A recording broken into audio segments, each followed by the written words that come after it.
Power rankings again, best time of the week. Here we go. We're going to look at my rankings, and then we're going to look at Colin Cowherd's herd hierarchy, and we'll review and kind of bounce back of which rankings are where. So last week, here are my rankings. I should have showed this first. A little spoiler alert. This is last week. This is how it all shook up.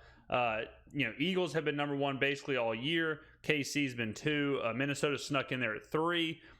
So on and so forth. Seattle was 9. We talked about how I thought the Bucs would beat them in Germany.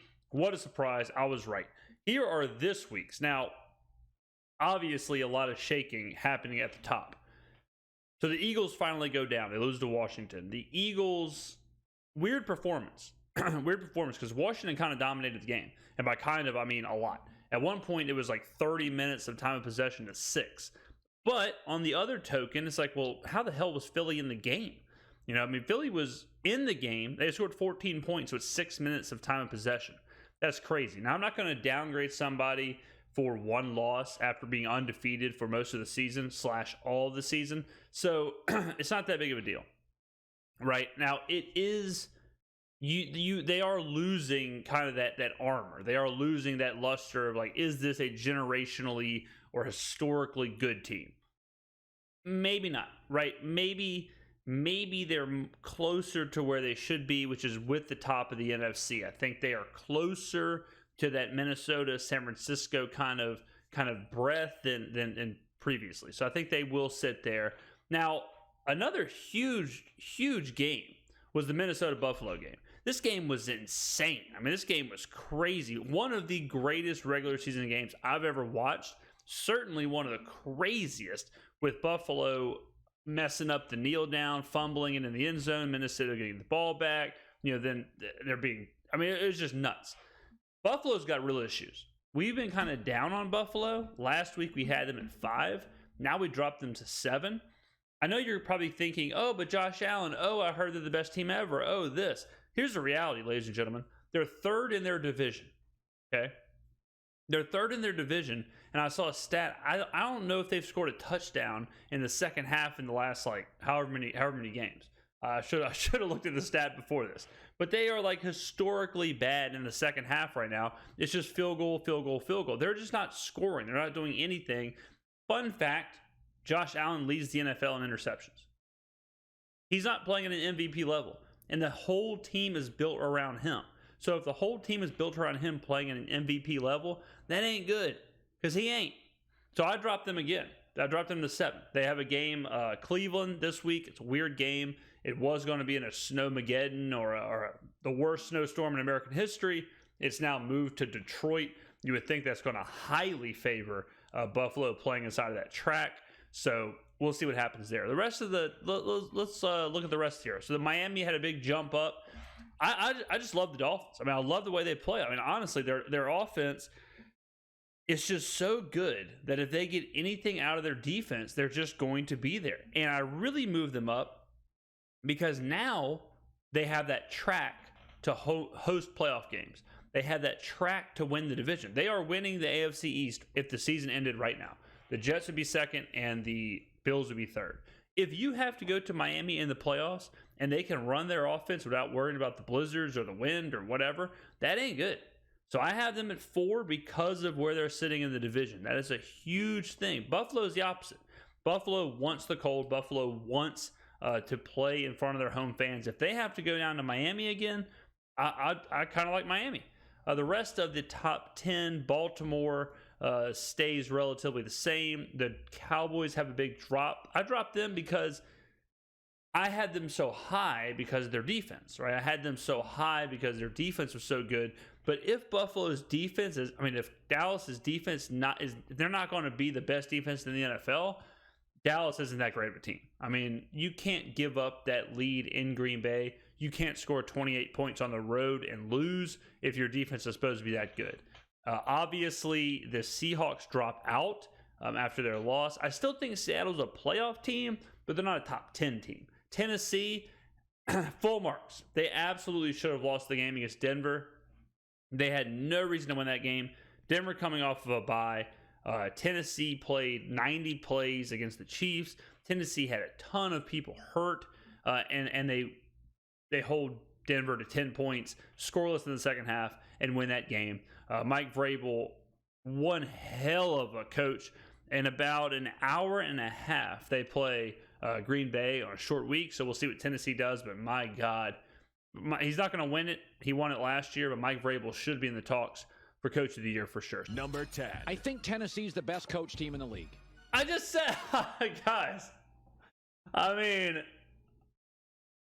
honestly, I know I say this every video, but it's honestly kind of crazy. It's honestly kind of crazy how I say I'm so far ahead of these guys. It's bananas that I'm doing this in a room of nobody with no assistance, nobody doing my research, doing nothing. It's just my brain. And I'm pumping out the same content as these guys. God, I'm good. How do you get the Chiefs in Arrowhead to overtime without a first half and the second half? They're 6-1 in their last 7 games. Their defense is the best in the league on third down. And Derrick Henry, 5 of his last 6 games, is running for 100 yards. And they've done this with a banged-up quarterback spot. This is an incredibly well-coached team. Yeah, I mean, Vrabel is, I mean, I know I just said this, but Vrabel is incredible. I mean, there's no reason this team should be good. Now, I will say this. Their underlying metrics are terrible. They have the worst, I think, yards per play or expected points. Offensively, their metrics are not good. I don't expect this to last. They have terrible numbers. But you can't argue with results. I mean, it doesn't matter how bad the underlying numbers are if you just beat them every week. And Tennessee's doing that. Tennessee, again, it's 6 o'clock right now. I think Green Bay will beat Tennessee on tonight, Thursday Night Football. But Tennessee's just, for some reason, putting themselves in positions where they're winning games they shouldn't win. So until they lose a game and until they prove that the metrics are real, I have to respect them. They win ugly. We forget they were the number 1 seed last year. They are physical. They can overcome. I have to put Tennessee in there. 6-3. I've got to put them in there. Tennessee at 10. Number 9. What do I do with the Cowboys? Were they? Yeah, this is tough now, right? This is tough because, as Colin and I have both said, like, look, if the Cowboys have the best defense in the NFL and they have a above average offense, then they should be really good. Now, what happens when that defense cracks? What happens when that defense isn't as good? Same with San Francisco. If San Francisco is showing a average to a below average defense, they are going to lose. You know, if San Francisco goes and scores 28 points on the road, they better win. Dallas scored 28 points on the road and were leading by 14, I think in the fourth quarter, and blew that game.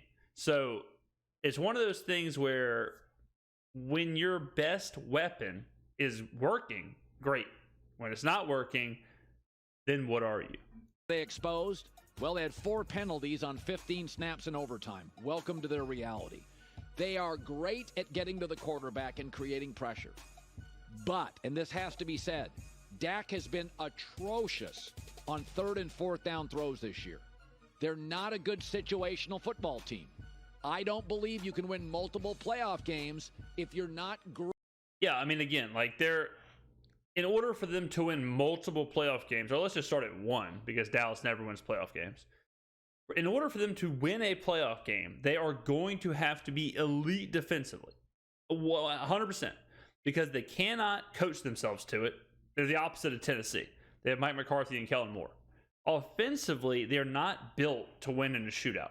They are not, obviously, they're in the NFC. But if they played a team like Miami in the AFC, if they played in Miami, they'd be cooked. Because if Miami could score, there's no way that Dallas could score with them. So they're in an interesting little bubble. Great situationally. Kansas City is great situationally. Minnesota this weekend was great situationally. Dallas isn't their 9. Number 8. I love the Ravens. I love everything about.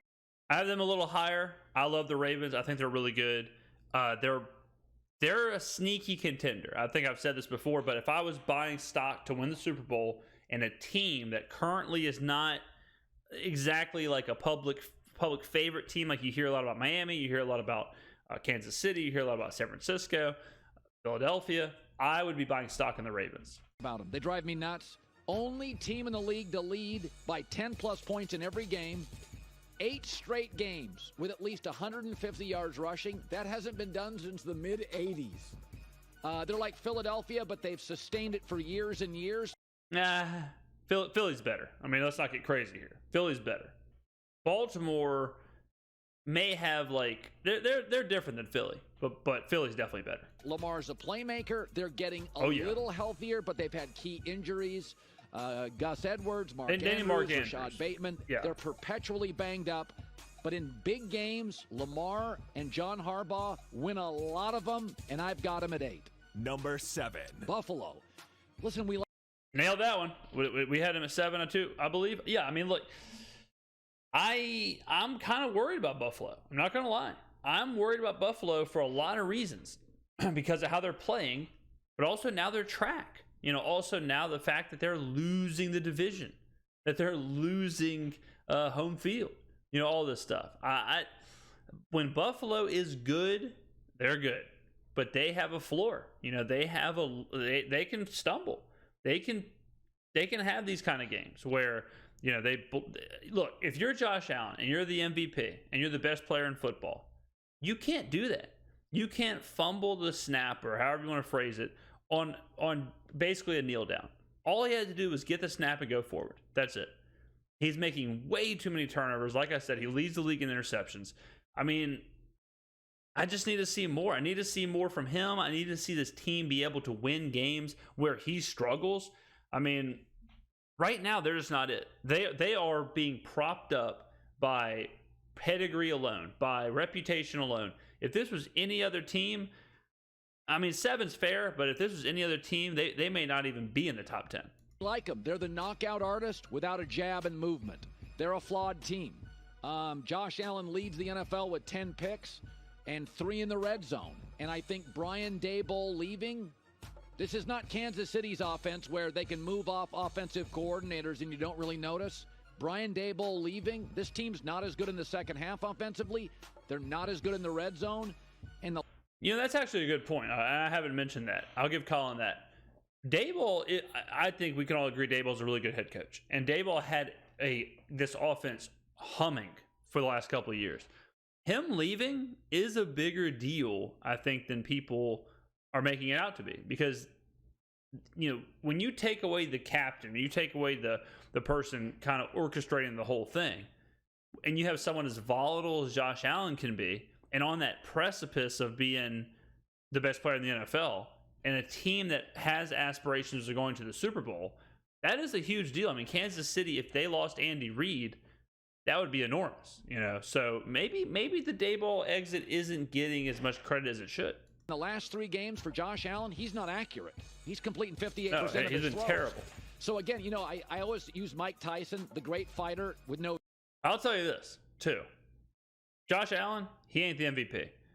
It's Patrick Mahomes, Jalen Hurts, Tyreek Hill. Those are the 3 people I think should be in the conversation. I don't think Josh Allen should be in the conversation anymore. If you have Josh Allen MVP tickets, my apologies. Rip them up. Congratulations. They're coasters now. No jab. Tyson was at his best when he had a great trainer and a great corner man. Later in his career, he didn't, and he was just a guy with a big knockout punch. Is that what Buffalo has become? I have him at 7. Number 6. The Dolphins. I think they're.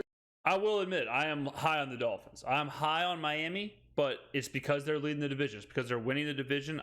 Offensively, might be the best offense in the NFL. Am I buying too much stock? Am I taking a team that am I buying into the story too much? Am I buying into Tua? Am I buying into Mike McDaniels? Or is this a team that's similar to Cincinnati last year, where it's a great story, it's young players, it's charisma, but they're also good? I think this team is this year's Cincinnati. I believe that this Miami team can do exactly what Cincinnati did last year. Miami, if they're playing Kansas City, if they're playing Buffalo, the big headhunters in the AFC, I give them a real chance. I mean, I give them a chance to beat Cincy. I give them a chance to beat KC. I give them a chance to beat Buffalo. And with an offense that good and a coach that good, if all they get is a chance, they can make magic happen like Cincy did last year. They're as real as they're going to be. They're 7-0 when Tua is healthy. I think they have one of the smart young coaches in football. Just said that. I mean, Tua's touchdown to interception ratio, it's very Drew Brees, which was his comp coming out of college, and I thought it was crazy. He just doesn't throw any interceptions. He's got 3 giveaways all year. So they know what they are. They do it well. When you have an offense like Miami's that is so efficient and it's so schematic, you don't throw interceptions because you're not doing anything. You know why you're doing it. You know, Breeze, same deal. Breeze knew what he was doing, where the ball was going. He knew there wouldn't be defenders there. Obviously, sometimes you make mistakes, but Tua, I think, is doing that exact same thing where he knows. Tua is efficient. The offense runs itself. The offense is so just kind of creative and perfect that there's no need for Tua to force passes or throw interceptions. Sometimes he will, but that is similar to how Breeze and the Saints offense was running, where's the pick? You know, he's not forcing the ball into anywhere that he shouldn't because the plays are so perfectly designed. You know, and as Buffalo goes into the tank, you know, I think to myself, tomorrow, Buffalo-Miami play, neutral field, I think I'd take Miami. They already beat them once. What if it's not neutral? What if it's Buffalo and Miami in Miami? Who do you take then? Because that's what you're looking at right now. I don't like what I see from Buffalo in the second half of games. Miami's a well-earned 6. Number 5. Cincinnati. I think. Yeah, I mean, again, I'm low on Cincy. I'm relatively low on Cincy. I know Colin had them super high. I think that says a lot that he had them at 3 and he dropped them to 5 with them being on a bye week. I think he kind of realizes maybe I had them a little too high. Maybe 3 is kind of crazy. If you drop a team 2 spots and they didn't even play, I think that's buyer's remorse. I think that's the one team that Kansas City doesn't want to play. Number 1 scoring team in the league since. I think it's Miami. I think right now, if you told me who are the top 2 teams in the AFC, I would say 1, Kansas City. They're the best team, and then they do not want to see Miami. They do not want to see a team that can run with them. They do not want to see a team that can score with them. They do not want that team. Since week 6. Joe Burrow's one of 3 quarterbacks completing 70% of his throws. And they're doing that now without Jamar Chase. I guarantee you Tua is another one. And this O-line can consistently run the football. They could beat the Chiefs at Arrowhead. Yeah, but they can't run the football at all. Like, they can't run whatsoever. I know Joe Mixon had a big game against the Panthers, but it's the Panthers. They have been terrible running the football. You know, that's like saying if Baltimore could have a 1,500-yard rusher. It's like, yeah, I mean, if they had a running back that was, you know, that's a crazy hypothetical because that's the one thing Cincy can't do. I don't think there's many teams that qualify for that. I don't know if Tua could go up there and do it. I don't think Buffalo now could do it. Cincinnati's a handful, and because you can't name 3 of their defensive players, we overlook them. It's a real defense. Like second half, good luck scoring on them. He says that every week about the Bengals being an unknown defense or whatever. They're a good defense, but I mean they're not San Francisco. Number 4. Vikings. They're getting a little. Okay, one off from me. Now, I've said this all year. Minnesota, their regular season, I'm a bit biased here. Their regular season success, I put an asterisk on it because Kirk Cousins is there. Kirk Cousins in the noon time slot is the man. Incredible. One of the best quarterbacks of all time. If he's out of that noon time slot, it gets worse. If he's on the road, it gets worse. If he's playing at 3, it gets worse. If he's playing at prime time, it gets way worse. I give them full marks. I had them at 3, for God's sakes. I give them full marks for having the best record in the NFL. But until Kirk Cousins proves to me that he is no longer Kirk Cousins, I can only do so much with Minnesota. If the season ended right now, and they were the 2 seed in the NFC, which they would be, and they were playing I don't even know who they would play. Let's say they're playing Dallas. I'd probably lean towards Dallas. I will be betting against Minnesota the entire playoffs because they're going to have to prove it to me. A little bit of Philadelphia where they're winning the turnover battle a lot, and that stuff usually has a ceiling. But we've got to be realistic here. They're 8-1. They're winning close games. You know, we're talking about Brian Dable. How about that coach? Kevin O'Connell is his name. The tall Sean McVay. They've been Kevin O'Connell. Terrific situationally. Now, I don't think their defense is great. They have generated a pass rush in key spots, but I still think there are limitations. They're the kind of team that you could score on quickly over the top. I'll tell you this as well. Justin Jefferson is starting to heat up. Jefferson had that stretch in the middle of the year where he was not doing much, not scoring at all. He's starting to heat up. Greatest catch I've ever seen, that 4th and 18, unbelievable. Given the spot and all that stuff. I mean, the David Tyree Super Bowl catch is the only other one that I would even entertain. But if Jefferson heats up and Jefferson can beat Cooper Kupp and he can carry Minnesota, it will be just on Kirk Cousins. This team lives and dies with Kirk Cousins. As far as he can go, as much as he can be something other than himself, is how far this team can go. This team can win the Super Bowl, but it's going to take Kirk Cousins to completely evolve into a different version of Kirk Cousins. I feel like they could outplay you and you could beat them, but right now they're winning the close ones. They're at 4. Number 3. I love the Niners. I think it's the most talented team in the league. I'm starting to pick up on the Niners. I'm telling you, I'm starting to pick up on the Niners, baby. I said last week, I said they need to start showing me something. They're starting to show me something. That Chargers game, sweet Jimmy, sweet, beautiful Jimmy. Another win, no touchdown passes. That's fine. I love it. They're mixing and matching with who's running the football. Christian McCaffrey's all over the place. The defense is gnarly. They're starting to get healthy. They're only going to get better.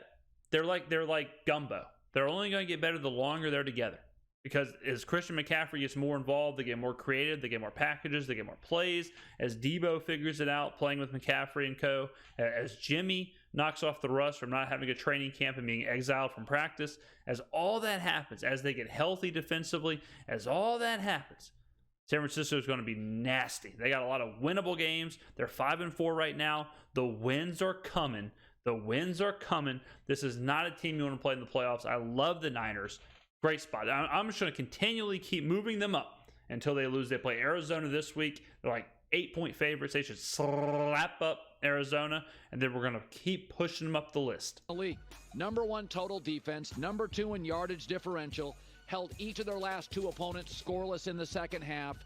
They have a Pro Bowl level player in every single unit on the field, and they're getting guys back. Elijah Mitchell, running back. Debo Samuel. Yes. They got their fullback back. Yes. Kyle Usage. Yeah.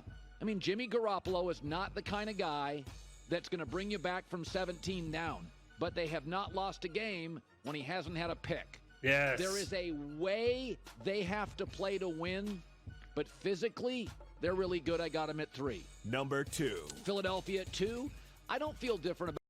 Okay, same. I agree. I know what he's about to say. I don't feel different about Philadelphia. I had to have Philly at 1. They were undefeated. I think Philly is amazing. I think Jalen Hurts is amazing. I think A.J. Brown, the offensive line, the defensive line, I think they're kicking ass. Their secondary, really good. They had a stumble, a whoopsie-poopsie against Washington. It happens, okay? Divisional opponents, we know how that goes, okay? I think Philly is really, really good. But now that they've stumbled and Kansas City is doing the opposite of stumbling, I have to go with Kansas City. They're more tried, they're more true, they're more tested. Doesn't mean I think Philly is any worse, right? Doesn't mean I think Philly isn't that good. I think Philly's really good. I think they're the best team in the NFC. I think it's them and San Fran. I love Philly. I'm very impressed with Philly. So don't take me moving them to 2 as a slight. About Philadelphia today, I just think it illuminates the truth that if they don't win the turnover battle and they're trailing in the second half, they're not Kansas City. It's a very good football team. They're not going anywhere. To J-Mac's point, they lost a crucial. J-Mac getting a shout out. Yeah, I mean, look, hey, I think they lost the turnover battle by 3. I mean, it happens. You're not going to win games in the division when you lose a turnover battle like that and you get the time of possession. Washington was way ahead. I mean, it happens. Interior defender, and now teams are running on them. But they're only team in the league, top 5 offense and top 5 defense, and I don't have any real criticism other than eventually teams like Philly and Minnesota don't win the turnover battle every game. Number 1. I mean, Kansas City. I mean, here's how good Kansas City is. They're 27th in turnover differential, -4. No, I mean, this is the Patrick Mahomes, like, this is where he's really showing out. It kind of reminds me of what Steph Curry did last year, where everyone knows he's the best player in the league. Everyone knows he's the best player in the game, and then he does something like this season, and you get reminded of just how good he is. I mean, Patrick Mahomes, especially with the injuries they've had, they lost Tyreek Hill. I mean, what's that say about their offense? What's that say about Patrick Mahomes? That they lost Tyreek Hill, and they're still the best team in the NFL. And they're still the best team in the league. Patrick Mahomes has thrown a touchdown to 10 different receivers. To tell you how, when you get the perfect combination of superstar coach, superstar quarterback, you're losing the turnover battle. You had to rebuild the defense 3 years ago, the O-line 2 years ago, the wide receiver room this year, and it doesn't affect them at all. We're looking at... No, I mean, this week, everyone's hurt. Juju's hurt. MVS is hurt. Hardman's hurt. And they're going to be just fine. Like, they'll be fine. Patrick Mahomes will find somebody. He'll make someone a star for a game, whether it's Kadarius Toney or somebody else. I mean, the Chiefs just win. I mean, it's crazy. Arguably the most talented quarterback ever. Arguably, after Bill Walsh, the smartest offensive coach ever. Hi, everybody. Thanks for watching. Subscribe here to get Illuminate Star Quarterback. Yeah, I mean, yeah, you can. That's the truth, though. You can make a case where Andy Reid and Patrick Mahomes are so far ahead of everyone else that it really doesn't matter who else is on the team. They're going to put the Chiefs in a position to win. I mean, they're as impressive as it gets. That is this week's Power Rankings. Thank you for watching the video. I appreciate that. Put in the comments below for me. Who is your top 10? Where did I get it right? Where did I get it wrong? Thank you very much. The support on the videos recently have been pretty sweet. We've been uploading some TikToks. I've been trying to cut up some of these clips, trying to be more with the youth. Do some TikToks there, and we've been posting on Twitter a lot too. So if you don't follow me on Twitter, please go do that as well. All that information is in the bio information or whatever down below. Thank you for watching. I'll see you on the next video, ladies and gentlemen.